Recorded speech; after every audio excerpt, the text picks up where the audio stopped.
Ici, au nord du Cameroun, c'est traditionnellement une terre d'élevage. Dans des conditions semi-désertiques, des températures très élevées toute l'année. Et c'est là, dans cette ferme, que depuis quelques mois, le gouvernement camerounais mène une expérience unique pour renforcer la filière laitière, car le pays manque de lait. C'est bon, mon grand. Ça va? Djedo Godson, ingénieur agronome, veille jour et nuit sur de nouvelles pensionnaires.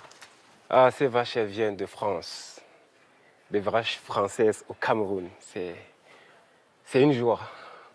C'est une fierté de les avoir dans notre pays. Et particulièrement chez nous ici, dans l'extrême nord, à Lugeri, où il fait tellement chaud. On est dans les 41-42 degrés.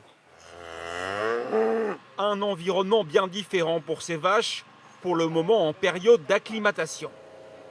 164 génisses montbéliardes, nées au cœur du Jura et arrivées ici par avion.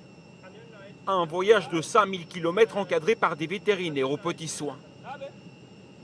Une fois arrivées, il a fallu innover pour que les Françaises résistent, les protéger des insectes, leur fournir de l'eau en abondance et surtout remplacer le foin qui manque ici par de la coque de coton, un aliment riche en fibres et très présent dans la région. Aujourd'hui, elles sont toutes en parfaite santé. Voir ces vaches qui étaient peut-être habituées à consommer d'autres ressources alimentaires arriver ici, se contenter de cette coque, ça prouve déjà qu'elles se sont adaptées. Et si ces Montbéliardes ont été parachutées ici, c'est parce qu'elles sont capables de produire au moins 5 fois plus de lait que leurs collègues camerounaises, même après avoir été transportées jusqu'en Afrique. Une qualité qui fait d'elles des superstars. Voilà le résultat de l'amélioration de la production laitière au Cameroun. Voilà donc la quantité de lait qui a augmenté. Une vache qui vous donne 30 litres de lait par jour. Et au fil des ans, on va arriver, je pense bien, à 0 importation.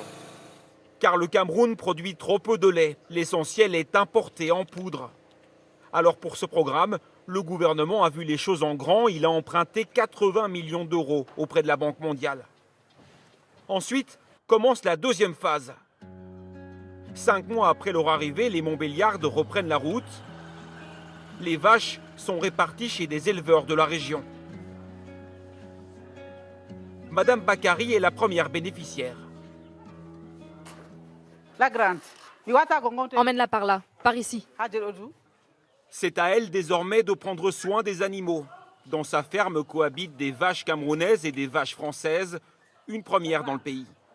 C'est la coopération France-camerounaise, franco-camerounaise.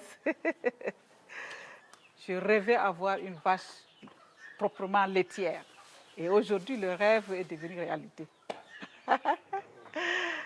Elle a dû payer 3 600 € pour 2 vaches, une somme conséquente au Cameroun.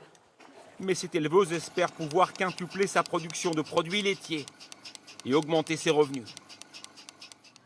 Le lait pour tout le monde.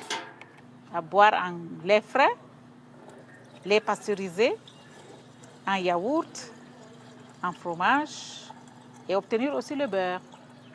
Ce qu'on n'en avait pas là, aujourd'hui on en a grâce aux Montbéliardes. Et après la première traite, le résultat est là.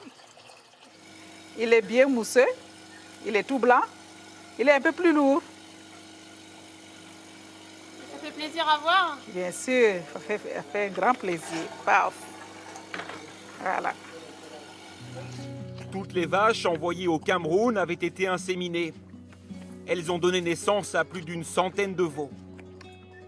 Au fil des mois, le projet devrait donc prendre toujours plus d'ampleur, fournir toujours plus de lait de grande qualité, au milieu de la campagne camerounaise.